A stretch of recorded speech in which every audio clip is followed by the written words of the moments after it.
সুরঞ্জনা, তোমার নামের ভেতর আমি একটা নদী দেখি, যে নদীর কোনো কূল নেই, মোহনা নেই, আছে শুধু এক অনন্ত স্রোত। যে স্রোতে আমি রোজ ডুবি, রোজ ভাসি, রোজ নিজেকে হারাই।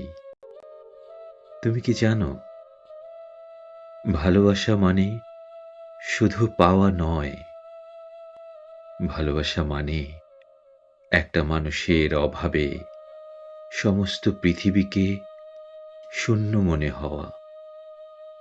তুমি নেই, অথচ তুমি ছাড়া আমার সমস্ত অস্তিত্ব অর্থহীন। আমি তোমাকে দেখি আমার রক্তের ভেতর, আমার অস্থিমজ্জার গভীরে। তুমি আমার ঘুমের ভেতর জেগে থাকা এক অবাধ্য অসুখের নাম, যে অসুখ সারাতে চাই না আমি, কারণ এই যন্ত্রণাটুকুই প্রমাণ করে আমি এখনো বেঁচে আছি।